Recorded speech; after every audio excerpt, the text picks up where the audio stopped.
Ceci est un livre audio autogénéré par Google. Introduction. La tradition littéraire de l'Iran, enracinée dans la pensée religieuse, philosophique et scientifique iranienne, se nourrit du grand corpus de la littérature pelvi. Pré-islamique ou médiévale, elle est en général une littérature aristocratique et royale. En célébrant des monarques, elle diffuse implicitement l'idéologie de la caste privilégiée de la société. C'est pourquoi dans le trésor inépuisable de la littérature classique persane, la plupart des textes, de date relativement ancienne, sont généralement destinés aux cours princières. Certes, le peuple avait ses conteurs professionnels, dont les ancêtres seraient des goussanes, ménestrels, chanteurs parthes. Ils le divertissaient par des destanes, récits épiques et romanesques, légendes, contes, histoires, qui avaient pour lui un attrait particulier. Cependant, il n'y a dans la littérature classique que très peu de compositions destinées aux auditoires plus humbles, à la foule des marchés, aux artisanats ou aux paysans qui se réunissaient souvent autour d'un conteur dans les cafés-canets, maisons de café, où il leur racontait des légendes d'antan ou des exploits des héros surhumains épiques. De ce point de vue, le récit de Samak et Ayar, dont le narrateur raconte les aventures d'un homme ordinaire, est unique dans son genre. On se demande quel est l'intérêt de ce récit qui diffuse explicitement par ses Ayars rusés, mais honnêtes, par ses palavanes nobles mais avides de combat, l'idéologie d'une chevalerie, dont la genèse remonte à l'époque assez obscure, mal connue voire négligée des Parthes. Ferdowsi dans le Shahnameh dit « Je n'ai appris sur eux les Parthes arsacides que leur nom et n'ai trouvé autre chose dans le livre des rois. » Or, l'histoire sociale et littéraire d'un peuple n'est concevable qu'à la lumière des faits historiques. Mais le temps, chrono, ronge et dissout peuple et culture. Des orgueilleuses architectures humaines, il ne laisse jamais que ruines et poussière. Cependant, la mémoire collective d'un peuple, d'une nation, garde effectivement le souvenir de ceux qui ont osé épouser la gloire. Les Parthes appartiennent à cette cohorte privilégiée et bénie de Mitra.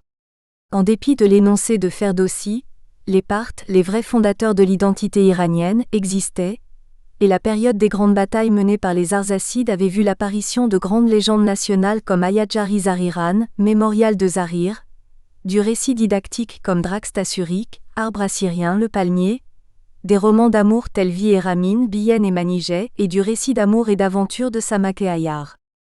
Et en dépit du temps, ce peuple cavalier guerrier a continué non seulement d'évoquer une magnifique flambée de l'audace humaine, mais aussi charrié d'un siècle à l'autre et jusqu'à nos jours un nombre considérable de légendes, de croyances et de coutumes de ses ancêtres nomades, les Scythes. Selon André Verstandig, on ne saurait se former une idée précise de l'histoire parthe sans examiner au préalable les événements dont l'Asie antérieure a été le théâtre au fil des siècles précédents. 3000 ans avant notre ère, dans les vastes steppes au nord du plateau d'Iran entre le Caucase et les contreforts du Pamir, débute l'aventure de ce que l'on désigne généralement par le terme de civilisation du cheval, des peuples complexes, en constante mutation, habiles à la guerre, pillards quelquefois par nécessité, qui allaient, par leurs migrations successives, bouleverser le cours de la destinée humaine. Les premiers habitants dont nous ayons connaissance étaient les Scythes. L'archéologie ne nous a pas livré le nom de leurs prédécesseurs, des chasseurs du néolithique qui ont laissé quelques traces de leur passage sur les rochers et dans les cavernes de la région. Leur étude n'entre d'ailleurs pas dans le domaine de l'histoire, mais relève plutôt de l'anthropologie. Qui sont donc ces Scythes, dont l'idéologie tripartite, rapportée par Hérodote, structure, d'une façon plus ou moins analogue, toutes les sociétés des peuples dits indo-européens et donne le jour à l'époque parthe à une chevalerie dont l'éthique dépassera des frontières géographiques du plateau iranien? D'après Georges Dumézil, le nom des Scythes, comme le nom des Celtes ou celui des Éthiopiens, et pour les mêmes raisons, a parfois servi dans l'Antiquité à couvrir une masse humaine mal définie. Pour Hérodote, ils sont un groupe de nations solidaires qui parlent la même langue et qui occupent continuellement l'arrière-pays d'une frontière fluviale et maritime, depuis le bas Danube jusqu'au-delà de la mer d'Azov. Il les distingue des Sauromates, leurs voisins orientaux et souvent leurs ennemis, dont il dit seulement que, en tant que croisés de Scythes et d'Amazones, ils ont à peu près même langue et mêmes usages que leurs pères. Mais selon le savant, parmi les peuples qu'Hérodote signale sur le pourtour des Scythes, certains parlaient des dialectes plus ou moins différenciés du même iranien d'Europe. Il souligne que le nom des Mélanchelaines, ceux qui portent une pelisse de laine noire, ethnie à vrai dire un peu fabuleuse, est la traduction grecque du nom des Sauromates, réduit plus tard à Sarmates. Ces derniers n'ont pas disparu sans laisser de traces. Les Ossètes du Caucase sont, à travers les Alains et les Roxolans, Ariana lumineux, leurs derniers descendants. D'après lui, ce débordement géographique du nom des sites était sans doute amorcé depuis longtemps. Il semble en effet difficile de le séparer étymologiquement du nom de leurs cousins les plus orientaux, ceux du Turkestan, qui ont établi dans les derniers siècles avant notre ère des contacts fructueux non seulement avec les empires iraniens, mais avec les prosélytes indiens du bouddhisme, les Sakas. Il est à noter que Rostam, le grand héros du Shahnameh, était un Saka, Sas, originaire du Sakastan, Sistan actuel. Concernant l'origine scythique des Iraniens, Henri Massé écrit « Iraniens étaient les Scythes qui, du 8e au 3e siècle, occupèrent la Russie du Sud et l'Occident du Turkestan, le pays de Touran dont ils furent partiellement dépossédés par d'autres Iraniens, les Sarmates. Quant au Turkestan de l'Est, il demeura sous l'influence des Iraniens jusqu'à ce qu'il fût occupé par les Chinois, au 8e siècle de notre ère. Au siècle suivant, les Turcs ouïghours le conquirent, d'où son nom de Turkestan, mais en se soumettant à l'action religieuse et artistique de l'Iran. En ce qui concerne le terme tout symbolique d'indo-européen, en usage depuis 1816, il désigne des peuples qui, répandus à partir d'un foyer central, parlaient approximativement la même langue. Déjà, en 1786, William Jones avait fait cette remarque que la langue sanscrite avait avec le grec, le latin et les langues gothiques et celtiques une affinité trop forte pour qu'elle puisse être le produit d'un hasard. Selon lui, cette affinité est si forte qu'aucun philologue ne pourrait examiner ces langues, sans croire qu'elles sont issues d'une source commune qui peut-être n'existe plus, et le vieux persan pourrait être ajouté à la même famille. Comme l'a bien montré Georges Dumézil, ces peuples possédaient et partageaient une vision du monde tripartite où s'articule selon un ordre hiérarchique la souveraineté magique et juridique, la première fonction, la force physique et principalement guerrière, la deuxième fonction, la richesse tranquille et féconde, la troisième fonction. Derrière ces révélations linguistiques et idéologiques, se profile immédiatement une question historique, ou plutôt une longue série de questions connexes. Quand, où et par qui la langue mère avait-elle été parlée ? On pense ainsi à propos de l'indo-européen, hypothèse linguistique, au indo-européen, hypothèse ethnoculturelle. Or, différentes hypothèses ont été émises. Les plus récentes, appuyées par l'archéologie et la linguistique, concordent pour affirmer que le foyer originel se situait entre la Baltique et la mer d'Aral, d'où des tribus semi-nomades de guerriers patriarcaux se dispersent en plusieurs vagues à partir de la moitié du 5e millénaire AEC, formant la culture dite des Kourgans ou Tumulis. Vers 3000 AEC, la seconde vague des Kourgans établit un second centre de diffusion qui correspond à peu près à ce que la plupart des linguistes désignent comme la patrie des Indo-Européens. Cette zone s'étend vers 2500 AEC, de l'Oural jusqu'à la Loire et de la mer du Nord jusqu'aux Balkans. Cependant, les recherches de Yauncha Derarchani, appuyées sur l'anthropologie, l'archéologie, la linguistique et l'histoire comparée des mythes et des religions des plus anciens habitants du plateau iranien, révèlent que ce foyer originel était depuis toujours le plateau d'Iran et les Aryens, terme, en usage depuis 1819, désignent les peuplades du plateau, y étaient présents dès le 4e millénaire avant Jésus-Christ. Et le changement de climat était la raison principale de la migration de ces ethnies. En effet, les souvenirs vagues de cet habitat et des raisons de déplacement sont partiellement conservés dans le mythe iranien de Vardeyima, hiver Markoucha, celui scandinave du Fimbulvetr, hiver immense, et aussi dans la conception septentrionale des origines des Tussadedanan irlandais. Selon Arthur Christensen, les Aryens auraient vécu dans l'Asie centrale, dans des conditions de climat qui pouvaient produire facilement l'idée de la destruction finale du monde par le froid d'hiver. Tout l'ouest de l'Asie centrale a des hivers très froids qui amènent si souvent la perte de vie humaine. Ce serait probablement pour des raisons qui nous restent encore mystérieuses comme les querelles religieuses ou les luttes politiques, que les Aryens se seraient divisés en deux groupes dont l'un s'est dirigé vers l'Inde, et l'autre s'est resté sur le plateau iranien. De ce fait, l'indo-iranien ne serait pas issu de l'indo-européen commun, mais le développement se serait produit dans la direction inverse. Or, faisant partie du patrimoine littéraire et issu d'une pratique orale, le Samak et Ayar s'opposent à une littérature dite savante, la littérature de la classe lettrée. Fonctionnant avec les clichés, ce récit a pour cadre narratif principal le monde des hommes ordinaires, non nobles, du peuple en général, mais débouche d'ailleurs comme tout le récit de ce genre souvent sur le merveilleux et le mythe. Tout en restant le reflet culturel et social de son temps, le récit narre et chante des exploits et des gestes d'un personnage central, Samak, qui n'est ni un héros mythique ni légendaire, et qui n'a aucune préhistoire dans les textes avestiques et pélévis. En effet, si les personnages du Shahnameh, à l'exception de Rostam, ont parfois une préhistoire dans l'Avesta et prennent dans l'épopée l'apparence de souverains, de palavanes réels, sous le gouvernement desquels l'humanité progresse rapidement vers la culture, le Samak et Ayar célébrant les Ayars et le Ayari, apparaît comme un météore dans l'époque médiévale, entre le IXe et XIIIe siècle, et remporte un inimaginable succès. On pourrait peut-être dire que la saga occidentale serait le genre le plus proche de la prose narrative, Destan de l'Iran médiéval. Elle est un type de narration, un récit en prose qui, développé dans l'Islande médiévale au XIIe et XIIIe siècle, suit de la naissance à sa mort les faits et gestes d'un personnage intéressant à un titre ou un autre, sans négliger ce qui concerne ses antécédents ou descendants. Le personnage en question, pour être digne de donner matière à saga, ne doit pas nécessairement avoir accompli des hauts faits non pareils. Mais il doit s'être montré digne de son destin, tel qu'il l'a découvert ou qu'on le lui a révélé, en triomphant de certaines épreuves.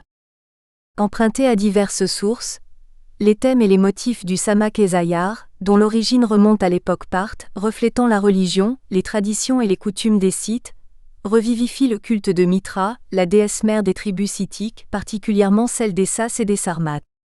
Il convient de noter que ce culte purement iranien, en s'éloignant de plus en plus du modèle iranien, prend plus tard une coloration et une extension nouvelle et se répand dans l'Empire romain et tout le bassin méditerranéen sous le nom de mitraïsme. Or, le phénomène religieux se manifeste, selon Vsevolod Bazanov, de différentes manières et laisse ses traces dans la langue, sous forme de restes archéologiques, dans la disposition topographique des lieux de culte et leur agencement avec le paysage environnant, dans les institutions juridiques, sous forme de récits historiques, et directement dans les rituels et les mythes. Sauf les deux dernières formes directes de leur manifestation qui relèvent strictement de la science religieuse, ces sources sont traitées par des spécialistes, linguistes, archéologues, topographes, etc.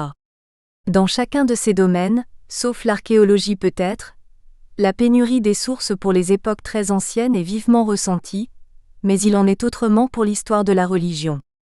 Certes, les vestiges archéologiques qui représentent Mitra ne parlent pas d'un Mitra féminin ou d'une société gérée par les principes féminins. Cependant, le défrichement assez récent des tombeaux scythiques montre bien les débris d'une période très reculée de l'humanité où la femme régnait et dirigeait les affaires de la communauté. Fondée sur la famille matriarcale, la société primitive de l'homme reposait sur un système égalitaire et collectiviste dans lequel les femmes avaient occupé des positions de leadership dans la vie productive et sociale et avaient été tenues dans une estime élevée. Évidemment, la nature masculine ou féminine d'un mythe ne change pas pour l'essentiel, l'essence de son rôle qui consiste à justifier à la fois l'organisation sociale ou politique d'une société, avec le rituel, avec la loi ou la coutume, et à donner la légitimité au comportement de l'homme pour qui ce mythe a un sens. Cependant, dévoiler le vrai genre de Mitra justifierait la présence des femmes Ayar et guerrières dans le Samak et Ayar, qui déguisées en hommes, s'engagent dans l'action aux côtés de Samak, ou mènent en solitaire des opérations en toute indépendance et sans aucune aide de la part de qui que ce soit.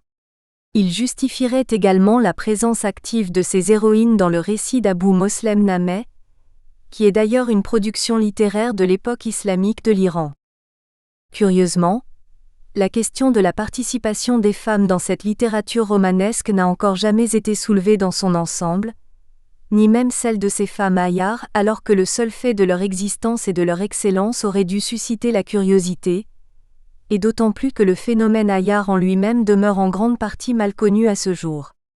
Répandu dans tout l'Orient musulman médiéval, il donne en effet lieu à des interprétations qui apparaissent comme divergentes selon le point de vue des sources dont on dispose.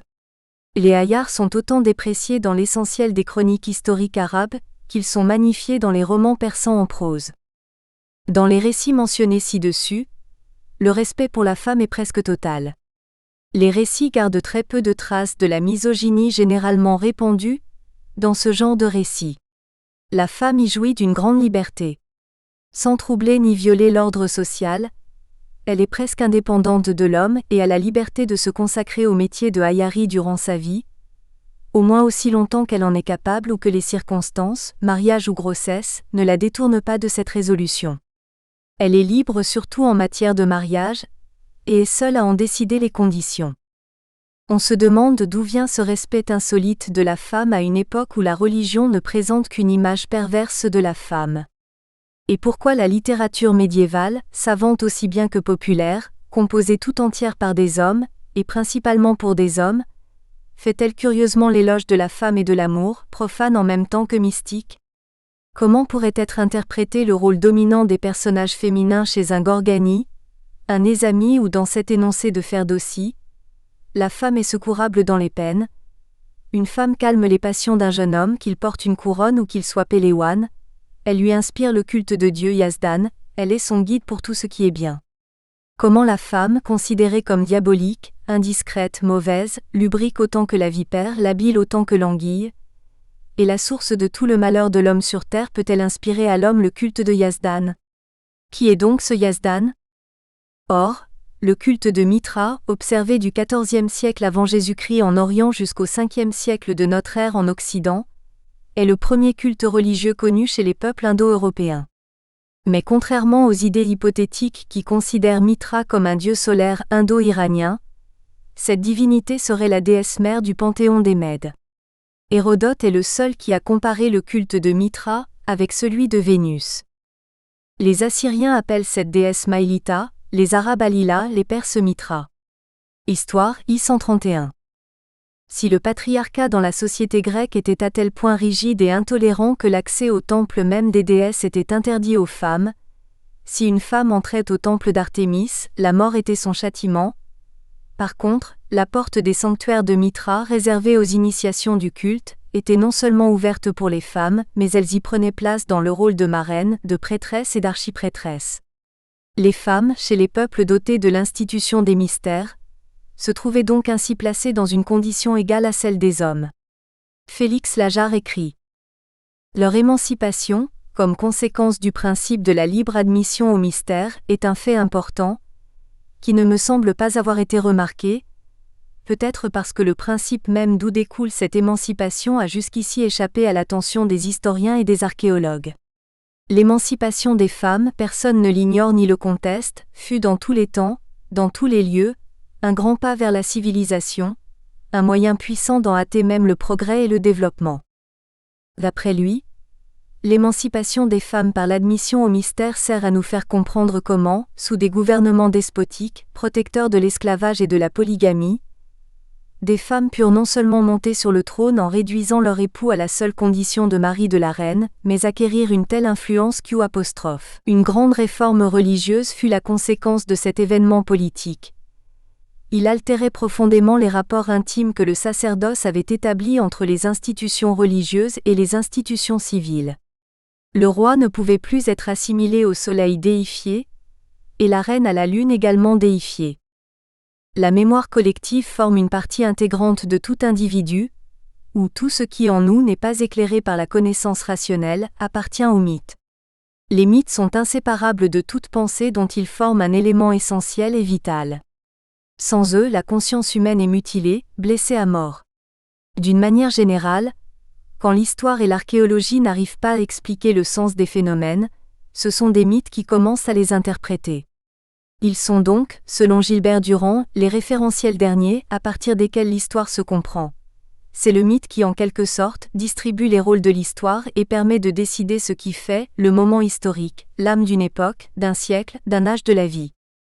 Comme l'indique Mircea Eliade, la fonction première d'un mythe est de raconter une histoire sacrée, qui a eu lieu en un temps lointain que la tradition ne peut préciser, en un temps où la frontière entre homme et Dieu était perméable, où les hommes avaient un accès direct au sacré.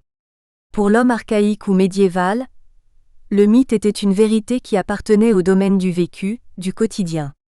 Il expliquait d'une part l'origine et les mystères du monde, et procurait des réponses aux questions vitales qui angoissaient l'homme, il lui montrait d'autre part la voie et les comportements qu'il devrait suivre. D'après Alain Christol, une fois créés, les mythes joignent souvent à leur rôle explicatif un rôle normatif. Ce qu'ont fait les dieux ou les héros à l'origine doit être répété pour maintenir l'ordre du monde.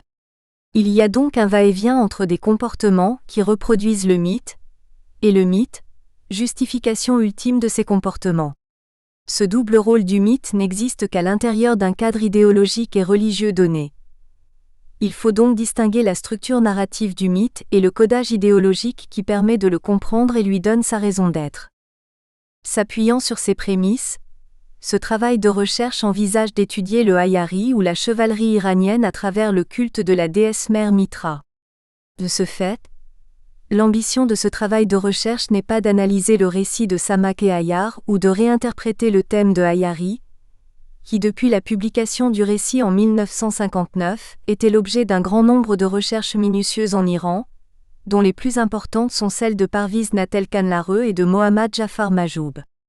Mais puisque la trame narrative du récit de Samak et Hayar, relatant une histoire d'amour dans un cadre idéologique trifonctionnel, dégage les traces latentes et patentes du culte de Mitra, l'ambition de cette recherche consiste à étudier la doctrine du culte dans une nouvelle perspective, afin de repérer les éléments qui autorisaient la participation de la femme aux affaires chevaleresques, religieuses et politiques, dans les sociétés scythiques. C'est en fait l'éthique de ce vieux mythe qui traduit les règles de conduite des Hayars, hommes et femmes, et donne naissance à une chevalerie spécifique qui depuis l'époque parthe était présente sous un aspect ou un autre dans la scène de l'histoire sociale et religieuse de l'Iran. Zoroastre dit : c'est Mitra qui dans le ciel pratique la loi pure, c'est lui qui exécute la parole céleste dans le ciel et sur la terre, c'est lui qui possède toutes les connaissances qu'il est possible d'acquérir par la révélation et par l'inspiration.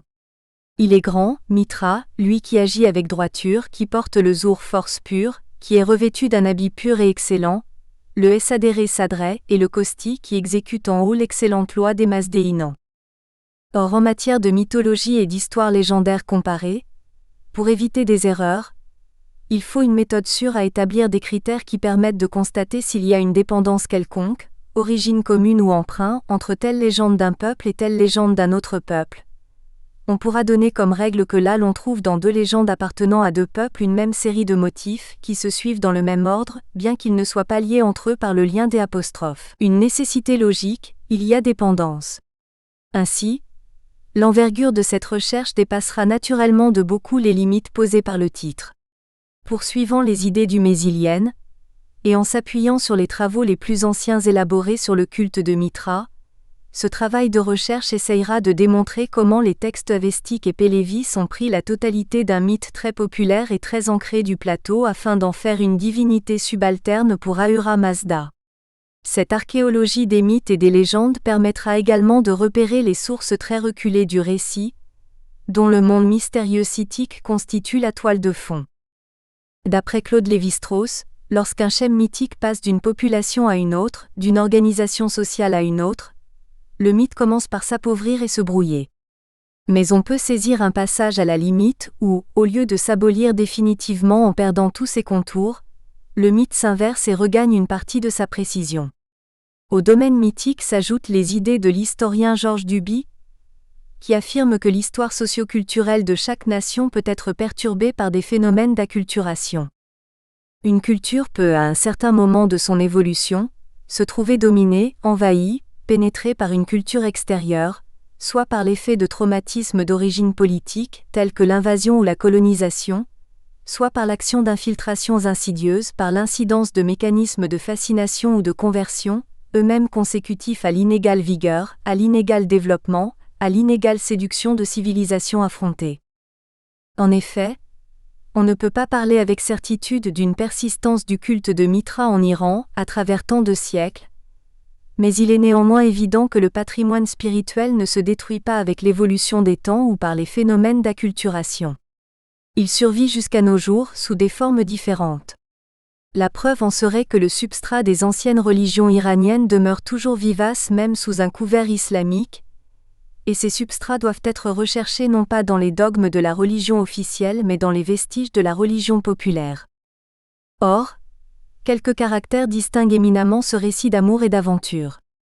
Le schéma narratif et la structure trifonctionnelle du récit, imprégnés de discours moraux, détaillent à la fois l'époque où la religion codifiée de Zoroastre était en concurrence avec le culte de Mitra, et l'époque où les mouvements populaires se nourrissant du culte de Mitra résistaient contre le califat.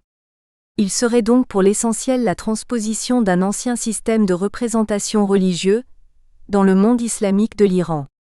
Autrement dit, le récit cache sous la surface des histoires d'amour de Khorshid Shah ou de son fils des grands conflits idéologiques religieux. De ce fait, l'intrigue principale du récit est animée par l'affrontement des forces du bien et du mal, tel qu'il existait dans la pensée iranienne depuis Zoroastre. D'après le zoroastrisme, l'homme n'est pur et non pas, comme l'enseigne le christianisme, entaché du péché originel. Pour garder son âme des péchés, la faculté de discernement lui est donnée, par laquelle il peut distinguer entre le bien et le mal et choisir d'une volonté libre celui-ci ou celui-là. En d'autres termes, l'homme est toujours partagé entre le bien et le mal, mais il est doué de la liberté et peut faire pencher la balance. L'étude s'articulera autour de 3 grands chapitres.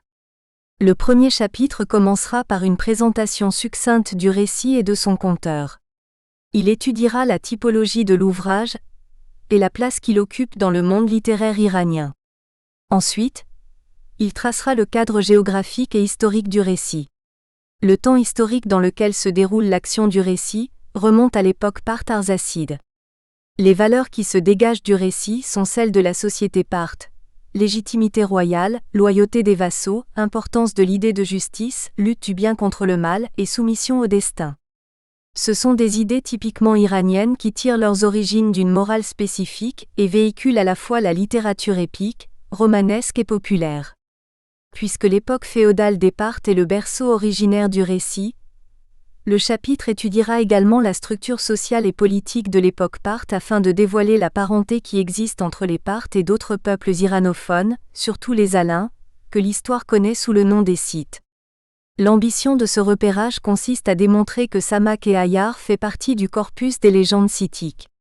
Les similitudes du récit avec celles du Shahnameh et les légendes avestiques, le parallélisme entre les personnages et les actions similaires seront également repérés.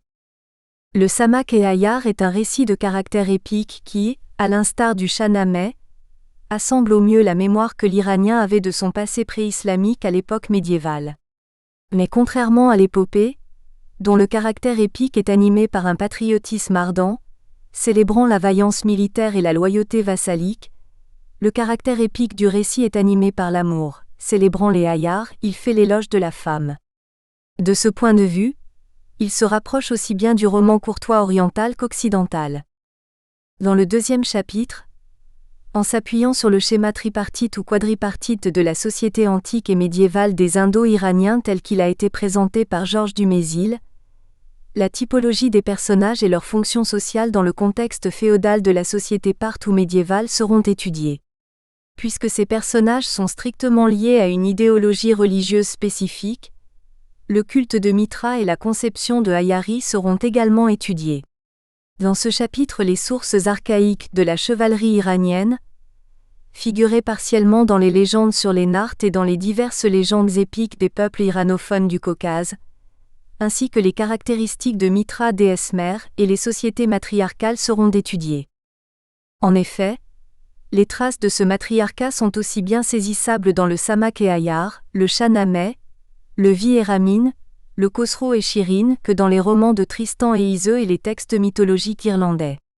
Ces derniers relatent l'histoire de Césaire, entre autres, qui était la première occupante de l'Irlande et l'aïeule de toutes les races mythiques qui avaient successivement occupé l'île. La femme légendaire qui, selon les annales, occupa l'Irlande pendant 50 jours avant le déluge. Les généalogies en font une descendante de Noé. Le nom signifie grêle ou averse. Il est à noter que, contrairement à la coutume des formations des noms dans une société patriarcale, le nom de Rostam a le premier élément en commun avec celui de sa mère, Roudabeh, qui était d'ailleurs la fille d'un roi touranien scythe. Dans les communautés sémites aussi, l'éponymat est parfois réservé aux femmes, dont l'autorité vient de ce qu'elles enfantent la descendance. Le chapitre se terminera par une étude succincte sur l'impact du culte de Mitra dans le monde oriental et occidental, et sur le rituel de Ayari, dont l'analogie se retrouve dans le rituel du Fotohuat.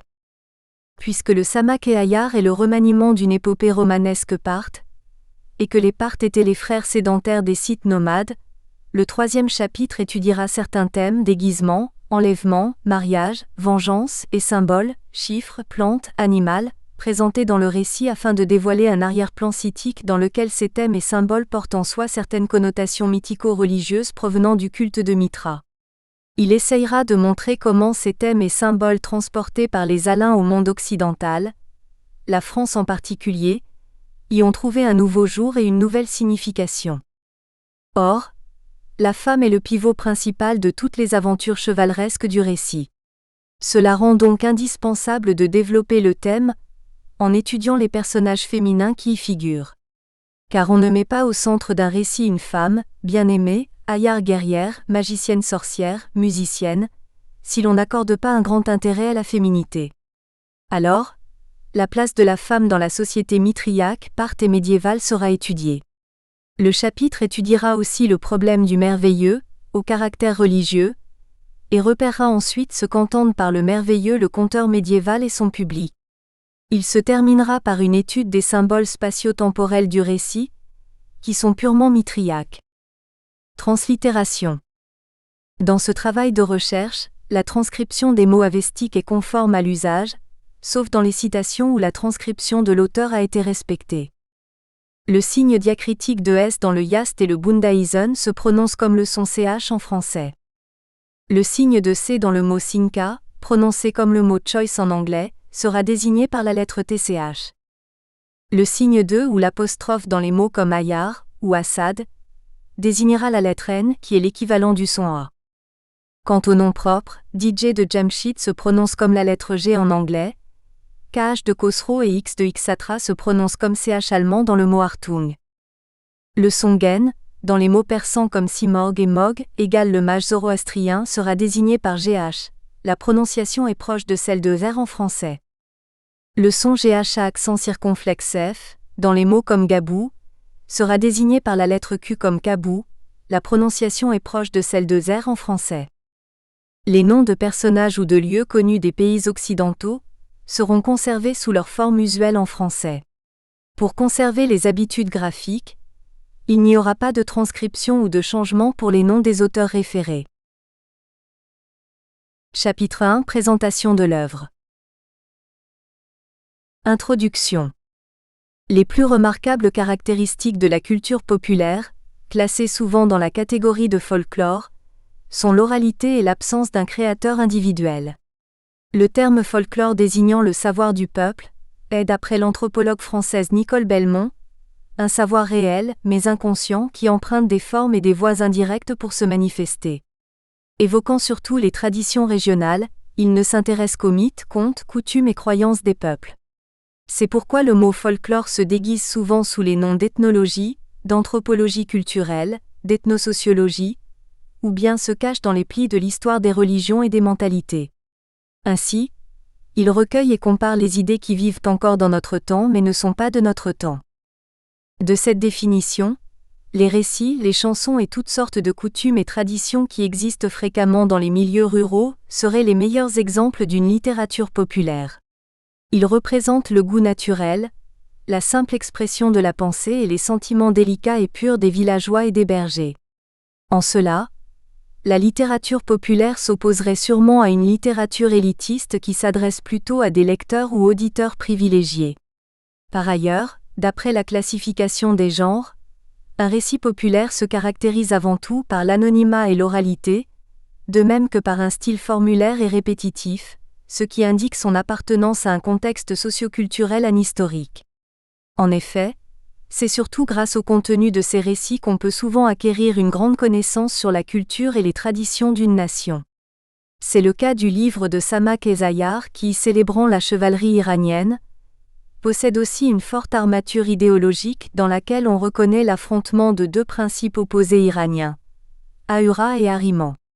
Outre la fascination du récit dont la figure centrale est un Ayar, Samak, il fournit également un apport considérable de mots et de termes iraniens, avec la manière et le lieu de leur emploi. Certes, Au cours des siècles, un nombre considérable de ces récits sont écrits ou rassemblés par certains narrateurs. Mais le narrateur ou le rassembleur, par l'intelligence ou même l'innovation, n'est jamais plus célèbre que le récit originel. En d'autres termes, si la forme de l'histoire initiale subit, selon l'exigence de l'époque et l'évolution de la société, des changements, le fond initial reste à jamais inimitable. Ainsi, son nouvel auteur en la recopiant n'arrive pas à créer un nouvel ouvrage. Or, si l'on ne sait à peu près rien sur les créateurs de tels récits, il est en revanche certain que ceux-ci, relevant de la littérature orale et épique, sont diffusés par les conteurs professionnels. Par ailleurs, ces genres de récits sont hérités de la tradition, ce qui ne signifie nullement qu'ils se transmettent de façon immuable. Les conteurs puisent en fait dans un répertoire connu depuis longtemps la trame de leurs récits, et selon leurs talents spécifiques, y marquent leur propre style. De ce fait, le récit de Samak et Ayar serait à la fois création anonyme, en ce qu'il est issu de la mémoire collective, et création individuelle, celle du conteur doué qui actualise le récit et sans en bouleverser le schéma narratif le fait sien. Ainsi, l'objectif de ce chapitre sera de présenter d'abord le livre et son auteur, c'est-à-dire la typologie et la place littéraire de l'œuvre dans la société iranienne seront étudiées. Cette étude essayera ensuite de tracer le cadre géographique et historique dans lequel le récit est apparu. Étant donné que l'époque féodale des Parthes est le berceau originaire du récit, le chapitre étudiera également la structure sociale et politique de cette époque afin de dévoiler la parenté qui existe entre les Parthes et d'autres peuples iranophones que l'histoire connaît sous le nom des Scythes. L'ambition de ce repérage consiste à démontrer que Samak et Ayar fait partie du corpus des légendes scythiques. De ce point de vue, les similitudes du récit avec celles de certaines légendes scythiques, avec celles de l'épopée nationale, Shahnameh, celles de légendes avestiques, ainsi que le parallélisme entre les personnages et les actions similaires seront également repérés. En effet, la présence des textes fondateurs, des motifs communs de l'épopée au récit populaire, et surtout la répétition des personnages types justifie de rechercher la trace de ce récit non seulement dans l'épopée, mais plus loin encore dans la mythologie du monde iranien. Samak et Ayar. Aux frères, le récit est comme une mesure dans laquelle les significations ressemblent au grain qu'elle retient. Cependant, le rôle principal d'un récit bien avant d'être le représentant des aspects pédagogiques ou moraux, consiste à arracher l'homme à ses soucis par le merveilleux afin de le projeter dans un monde fantastique. C'est en cela que réside la filiation de tous les récits du monde, quelle que soit son origine. Mais le récit inachevé de Samak et Ayar est en fait bien plus qu'un livre de divertissement. Rédigé probablement entre les 9e et 13e siècles de l'ère chrétienne par Faramars, fils de Kodadad d'Arajan, il est le premier texte majeur de la littérature narrative en prose qui existe en langue persane, et le plus ancien exemple conservé d'un genre abondamment représenté dans les époques ultérieures, et dont la manière et le thème rappellent souvent les contes populaires. Ce récit d'amour et d'aventure dont l'histoire remonte à l'époque parthe, par ses caractéristiques particulières, occupe une place à part dans la littérature persane. Il s'agit d'un récit à la fois épique, affectif et instructif. Riche en vocabulaire et en expression, mais dans un style simple, il met en scène d'une façon originale l'esthétique littéraire. Par l'ampleur et la diversité des aventures, il aborde bien de nombreux thèmes. Le témoin culturel de siècles passés, il représente un vaste panorama de la trame socio-culturelle de la société pré-islamique et médiévale iranienne. Enfin, riche en détails de la vie quotidienne du peuple, cet ouvrage est d'une importance historique et ethnologique considérable et véhicule d'une mythologie et des croyances propres au monde iranien. Contenu narratif du récit. L'histoire liminaire du récit, à l'instar de celle du caractère populaire, est très simple. Mais à l'intrigue principale se mêlent des intrigues secondaires qui donnent au récit un caractère complexe dans lequel la narration dépasse les 2800 pages. Impossible de faire un résumé qui puisse englober tout le récit. Ce travail de recherche donne alors un résumé très simplifié de l'histoire qui permettra de connaître sa structure spirale. Martzban Shah est le roi de Halab, Alep, qui se désole de n'avoir pas d'enfant. Suivant l'horoscope, il se marie avec Golnar, la fille veuve du roi de Haraku, Irak, et la mère d'un fils nommé Farokhruz. Plus tard, elle met au monde Khorshid Shah, roi soleil. Confiés à la nourrice, les deux garçons, Farrokh-Ruz âgé déjà de 2 ans, grandissent ensemble. À l'âge de 17 ans, Khorshid Shah part à la chasse, et en poursuivant un onagre s'éloigne de ses compagnons. Sans pouvoir attraper sa proie qui disparaît dans la montagne, il se perd dans le désert et se trouve devant la tente d'une charmante et belle fille, chez qui il boit de l'eau et perd connaissance. Les compagnons du prince le retrouvent endormi dans le désert. Éperdument amoureux de la fille qui lui a laissé une bague au doigt avec une inscription mystérieuse, il tombe malade. Un vieillard déchiffre l'inscription et révèle l'identité de la fille. Elle est l'unique fille de Faghfur, roi de Chine-Turkestan, dont la nourrice sorcière Charvaneh séduit les princes. Le vieillard, qui n'est autre que Charvaneh, révèle également les conditions pour obtenir la main de la fille, mais conseille au prince d'y renoncer. Khorshid Shah, en compagnie de Farrokh-Ruz et de 1000 cavaliers, arrive à la cour de Faghfur et demande la main de Mapari. Le roi, asservi à la sorcière, conseille d'attendre la mort de la nourrice. Mais les deux frères, qui se ressemblent étonnamment, pour répondre aux 3 conditions posées par la nourrice, se font passer l'un pour l'autre. Khorshid Shah accomplit 2 des 3 conditions. Il dompte un cheval et vainc un esclave géant. Mais la 3e est de répondre à la question « Qui est le cyprès parlant ?» Farrokh-Ruz ne connaît pas la réponse et la nourrice l'emprisonne. Pour libérer son frère, Khorshid Shah recourt à Shonal et Pilzour, le chef des Javanmardan, des généreux et braves, des chevaliers, de la ville dont Samak est le fils adoptif et le chef des Hayars. Grâce à la détermination, à l'intelligence et à la ruse de Samak, Khorshid Shah délivre son frère ainsi que les 21 princes prétendants de Mapari, et Samak, lui-même, met à mort la nourrice.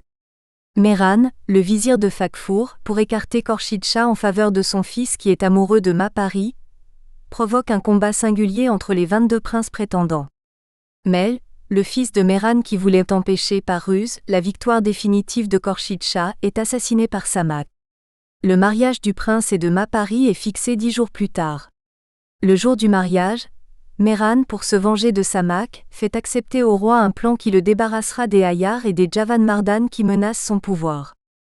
À cause de sa machination, presque tous les Javanmardan sont tués et Shonal et Pilzour et les 2 princes, les survivants, sont emprisonnés. Samak, quant à lui, considéré comme mort, est abandonné dans la campagne. Entre-temps, Mehran, pour éliminer Faghfur, promet la main de Mapari au fils d'Armin Shah, le roi de Machin, Chine, à condition que Kezel Malek entre en guerre contre Faghfur. Celui-ci, pour éviter la guerre, et sous la pression de Mehran, décide de lui envoyer sa fille contre la volonté de celle-ci. Mais au courant du départ forcé de Mapari, Samak, qui a retrouvé sa vie et sa santé grâce à un chirurgien, délivre les 2 princes et les rescapés de l'embuscade organisée par Mehran dans la rue nommée l'Impasse du Rocher. Il réunit ensuite les Javanmardan et les rééquipe pour qu'ils puissent tendre un piège et reprendre Mapari. Khorshid Shah envoie une lettre à son père par un de ses hommes et lui réclame des renforts. La guerre éclate entre Chin et Machin, et Faghfur met son armée sous le commandement de Khorshid Shah. Pour le reste, la longue histoire du récit contient d'innombrables épisodes de razzia, de guerre et de rançon au centre desquels se trouve Samak et la conduite de son Hayari. Faramars, fils de Kodadad.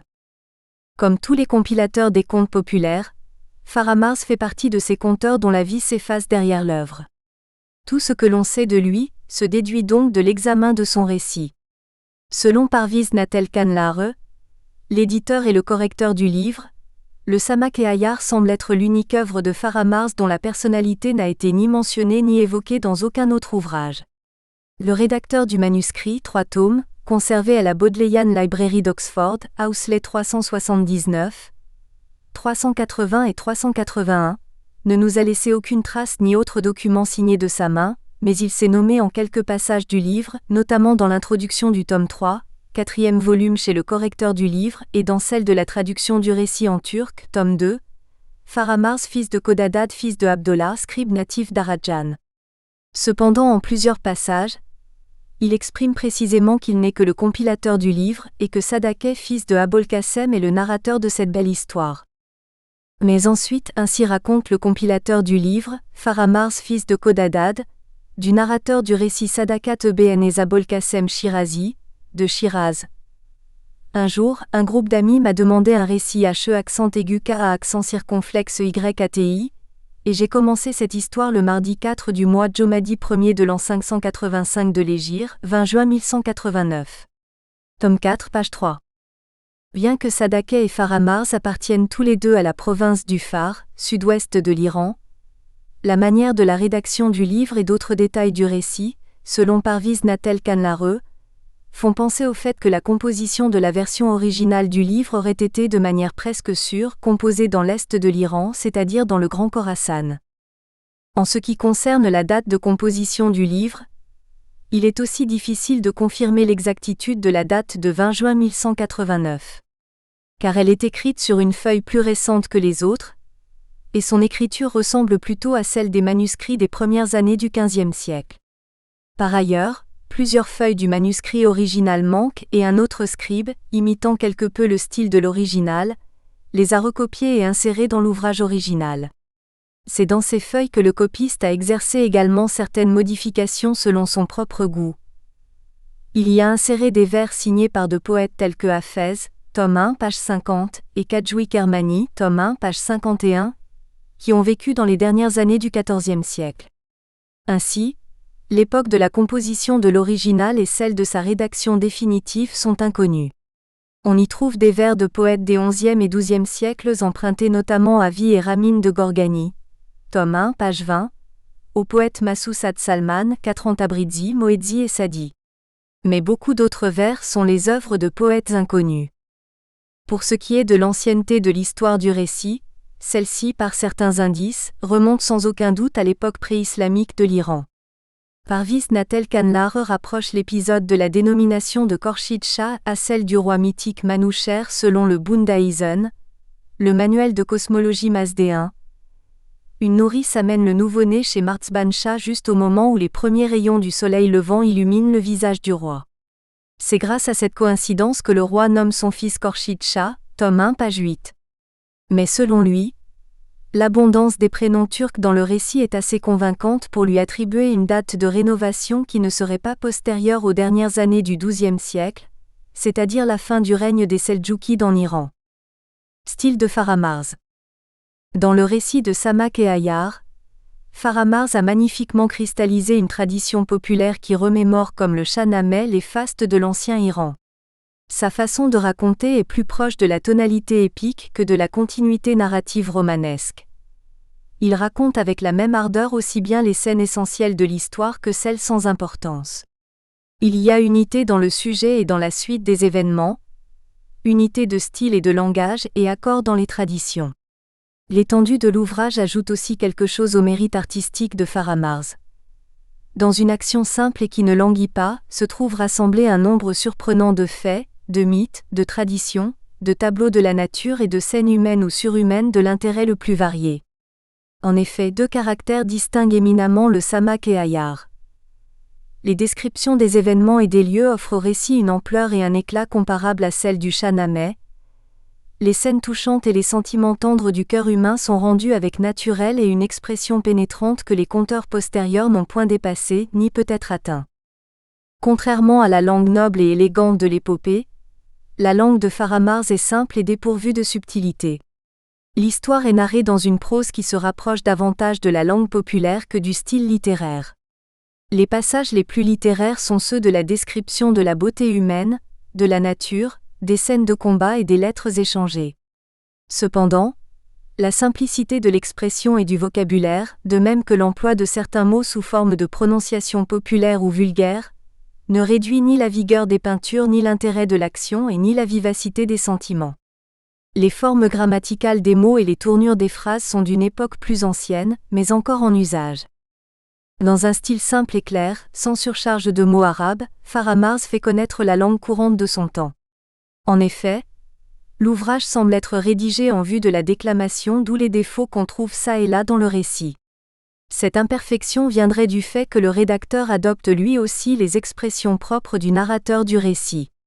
C'est pourquoi au lieu d'écrire Nag-Zadan, creuser un trou, un terrier, une galerie souterraine, il utilise la forme populaire du verbe qui est Naqm Zadan. Le point le plus remarquable de ce récit qui exigerait même une étude onomastique approfondie, c'est l'usage de certains noms propres iraniens archaïques qui portent en soi des significations particulières. Charvan Bachin signifie par exemple Charvan la reine. Mais le plus intéressant, c'est l'appellation moderne du mot maman, au moins pour l'époque médiévale ou pré-islamique. On lit: puisque Farrokhruz pleurait et voulait sa maman, ils avaient des égards pour lui. Dès que l'enfant vit Rouz Afsoun, il se jeta dans ses bras et se calma. Tome 3, pp 93 à 94.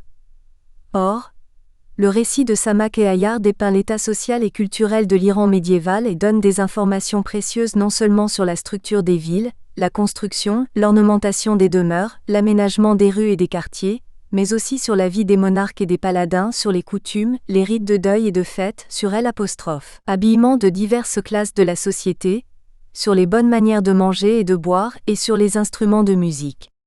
Enfin, il expose également avec cette langue courante les grands principes d'une vie idéale et heureuse qui se rattachent à ceux de l'époque archaïque du récit, le temps de Zoroastre et ses idées humanistes qui se résument en une lutte constante entre les forces de la lumière et celles des ténèbres. Technique narrative. Dans le Samak et Ayar, l'histoire d'amour entremêle des épisodes dramatiques qui sont comme ceux du Shahnameh complexe. Coutumes, combats, enchantements, périodes de douleur et de joie, scènes d'action, de réflexion, drames imprévus et moments comiques alternent avec un rare bonheur sans un temps mort. Les attitudes des personnages sont nuancées, et leur état d'esprit subit des modifications qui commandent le déroulement de l'aventure. Ce sont en fait les sentiments et les pensées des personnages qui nourrissent la progression du récit, rythmé par une succession d'épisodes d'une étonnante variété. En général, le récit obéit à un principe d'ensemble qu'on peut qualifier d'art de la juxtaposition. L'œuvre résulte plutôt d'une addition d'épisodes qui se succèdent parfois sans transition logique. Mais ce mode de composition ne relève pas de la maladresse du conteur. Il rappelle au contraire la technique des ménestrels chanteurs qui ajustaient des récits chantés, principalement d'origine épique pour raconter les hauts faits de guerriers héroïques. En effet, à l'époque médiévale, il n'existait encore ni règles ni théories instaurées dans les siècles postérieurs. Alors pour construire un récit, l'auteur médiéval, ne connaissant que quelques recettes de rhétorique, s'inspirait plutôt de quelques principes élémentaires de progression, de symétrie et d'opposition qui suffisaient le plus souvent à créer un effet de construction. Et parfois certains symbolismes accompagnaient cette structure. La structure générale du récit est formée donc dans un système immuable qui tourne constamment sur lui-même. Des éléments fixes composent l'histoire d'une génération puis de la suivante et se répètent pour chaque nouveau descendant. D'autres éléments, tels le déplacement dans le temps et dans l'espace, viennent y ajouter l'illusion de la variété. Le récit relate en effet l'histoire de 4 générations royales, celle de Marzban Shah, celle de son fils Khorshid Shah, celle du fils de celui-ci, Farrokhruz qui d'après l'astrologue royal, régnera 80 années, tome 2, page 263, et il reste inachevé sur l'histoire de Marzban Shah le fils de Farrokhruz. Dans ce récit, l'exposition des faits est linéaire et chronologique, les épisodes sont très souplement reliés les uns aux autres. Une technique assez répandue dans les récits populaires est celle du récit cadre, dans lequel s'enchâssaient d'autres récits secondaires, à l'exemple des Mille et une nuits. Le narrateur du Samak et Ayar aussi intercale un épisode dans un autre, sans se soucier de la cohérence d'ensemble de son récit. Il interrompt brusquement le récit principal et insère les récits secondaires par les expressions telles que « Nous en sommes arrivés maintenant à l'histoire de », mais par ici nous en sommes arrivés aux aventures de. L'auteur de ce récit ancien raconte que de l'autre côté. Il retourne ensuite au récit par les expressions telles que « Revenons à l'histoire de Khorshid Shah, revenons au récit ». En effet, l'accumulation d'épisodes centrés sur une thématique répétitive, la guerre par exemple, donne l'illusion d'une absence de progression narrative et de structure. Par là, le récit se fait parfois plus elliptique sur certains personnages principaux. On ne sait pas par exemple où était Sorkvar, la femme de Samak, ni ce qu'elle faisait durant la période de son absence dans le récit. Ainsi, derrière la juxtaposition apparente de plusieurs scènes comme celle de bataille, de banquet, etc., le temps semble se distendre. Le récit ne progresse plus et n'est plus rythmé par le temps de la société. Cependant, l'émergence d'un repère chronologique clair comme le Nowruz, tome 3, page 192, indique que le destin des personnages rejoint insensiblement le temps de la société. Certes, ce type de composition par accumulation en tant que déconcerte le lecteur, correspond à un souci de véracité légendaire manifesté par le conteur. Il montre que les séquences du récit sont autonomes dans l'assemblage narratif qui les juxtapose. Tout en étant le récit d'une aventure fictive, le Samak-e-Ayar se présente aussi comme le discours d'un narrateur du roman médiéval, qui prend la parole à tout moment dans son œuvre. Regardez quelle drôle de race sont les femmes, même un homme déguisé en femme avec la coquetterie bouleversa Behzad de sorte qu'il ne put avancer d'un pas. Tome 1, page 223. Parfois, il interprète également les sentiments ou les actes des héros et intervient de façon plus ou moins directe dans le récit et donne des explications nécessaires à la compréhension de l'histoire. Dans la vallée, il y eut un homme malfaisant, qui ayant été une fois humilié et puni par Arghun, nourrissait une rancune profonde contre lui et cherchait l'occasion de se venger. En voyant la situation, il se dit « Je vais rapporter les faits à Fakfur afin qu'il envoie une armée pour les détruire, capturer Arghun et lui rendre la monnaie de sa pièce pour que je sois vengé. » Tome 1, page 141. Parfois il explique le sens propre des mots qu'il utilise à son auditoire. Khorshid Shah ordonna d'apporter Majlus Afrouz, c'est-à-dire qu'il ordonna d'apporter la bougie, tome 1, page 51. Ou encore, lorsque Lala Saleh dit à Khorshid Shah, « Ô noble roi, la reine du monde Mapari veut ouvrir la porte du trésor », le narrateur explique, « Cela veut dire que Mapari est en train d'accoucher. » Tome 2, page 76. Faramars reprend toujours le récit par les expressions telles que « le maître de l'histoire dit », l'auteur des nouvelles et le rapporteur du récit racontent ainsi que, par la volonté du Tout-Puissant, par l'effet du décret divin, par hasard, un peu plus tard, lorsqu'il fit jour. Il se plaît parfois à anticiper la suite de l'action comme s'il voulait par avance rassurer son public sur l'issue heureuse ou malheureuse de ses personnages ou des événements. Selon la volonté du Tout-Puissant, l'heure de Khorshid Shah et de Farrokhruz n'avait pas encore sonné. Tome 1, page 83. Il interrompt la narration dans un moment propice pour demander le pourboire à son auditoire. Celui qui s'intéresse au destin de Ta'ak sans circonflexe la Mafrouz Samak, fait passer s'il a les moyens, une donation de 50 dinars pour que je raconte comment il va s'en sortir. Celui qui n'en a pas, m'envoie un peu du même halva qu'il mange chez lui. S'il ne se trouve chez vous ni l'un ni l'autre, priez chacun pour le compilateur de ce livre afin qu'il soit pardonné par Yazdan. Tome 4, page 101. Chez Faramars, la répétition comme l'une des techniques de la tradition orale est un moyen d'orienter le jugement et les sentiments du public. En reprenant par exemple le motif de vengeance, il suscite la sensibilité de son auditoire pour le destin de ses personnages. Comme dans le Shahnameh, ces répétitions interviennent souvent dans des épisodes qui semblent anciennement dédoublés. En réalité, les aventures ne sont pas très nombreuses dans le Samak-e-Ayar. Réutilisées d'un bout à l'autre de l'histoire, elles procurent une illusion de variété. C'est la même chose pour les personnages qui jouent les mêmes rôles, mais dont les noms changent d'un épisode à l'autre. Cette forme répond au goût de l'auditoire en matière romanesque. Le public est friand de ce genre d'aventure, c'est cela qu'il vient s'entendre conter. À l'instar de l'épopée, les descriptions concernant surtout la naissance ou la fin du jour reviennent également à plusieurs reprises, avec des variantes parfois très poétiques. Soudain l'étendard de la nuit, renversé, fit place à la bannière resplendissante du jour. Le monde attristé se dépouilla du vêtement de deuil qui le couvrait, et le remplaça par le brocart dont il se revêtit. Le soleil, astre de l'univers, apparut dans le ciel pour se mettre gracieusement au service du monde. Dans les hauteurs du firmament, il prodiguait ses rayons. Tome 1, page 159. Alors que le langage utilisé au cours des descriptions est plus orné et métaphorique, celui du texte est en général très simple. On remarque même l'interpolation du langage vulgaire dans les dialogues. Mais parfois s'y trouve un vers d'un grand poète, ou un morceau de poésie dépourvu d'art placé là pour donner du relief à un point ou rompre la monotonie de la prose. Ces vers coupent en fait le récit, et ne sont que très rarement utilisés pour la narration. Par eux, le narrateur montre souvent les émotions de ses protagonistes, leur joie, leur tristesse ou leur colère. Ils sont introduits par des techniques différentes dans le récit. Directement par le narrateur qui souligne rarement le nom du poète. Gorgani a dit à ce sujet dans le Vie et Ramin. Il se contente souvent de dire, comme l'a dit le poète, ainsi le poète a dit. Parfois, les vers y sont insérés par les personnages eux-mêmes. Khorshid Shah dit, On me dit que mon remède est la patience.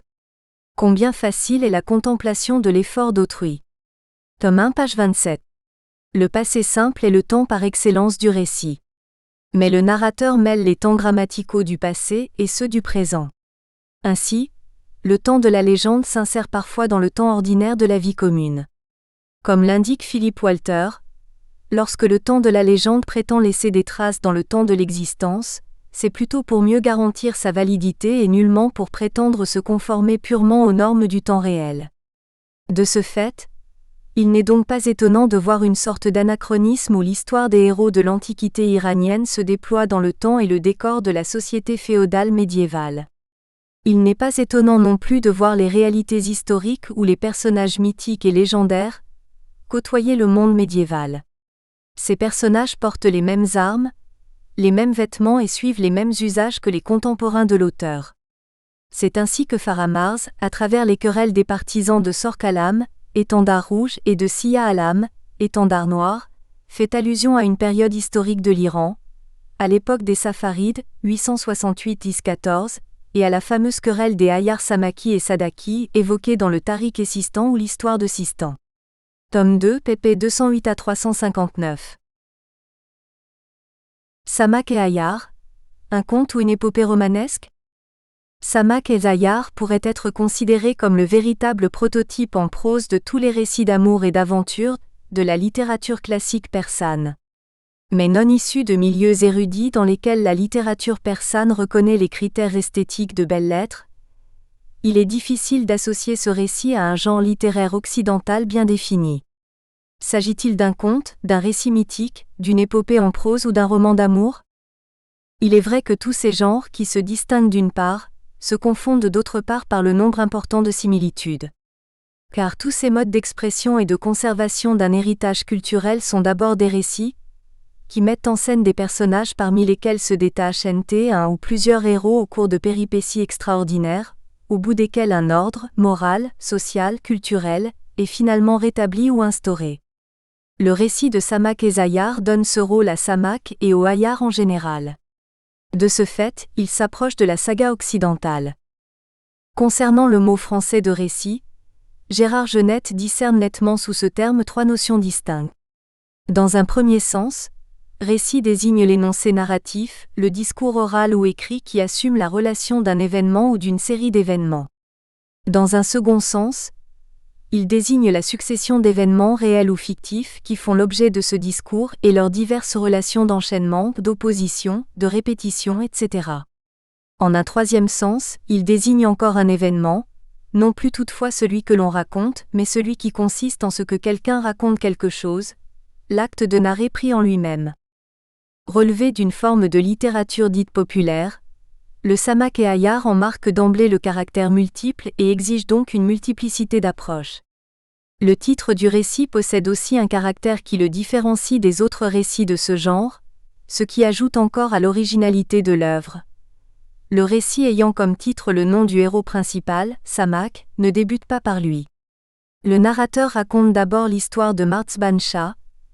Il relate ensuite les aventures du fils du roi, Khorshid Shah, en quête de sa bien-aimée au cours desquelles surgit le personnage le plus marquant du récit dont le nom est constamment lié au qualificatif Ayar dans le sens de rusé ou astucieux. Désormais, le lecteur est en face d'une structure en spirale qui n'a pas de fin.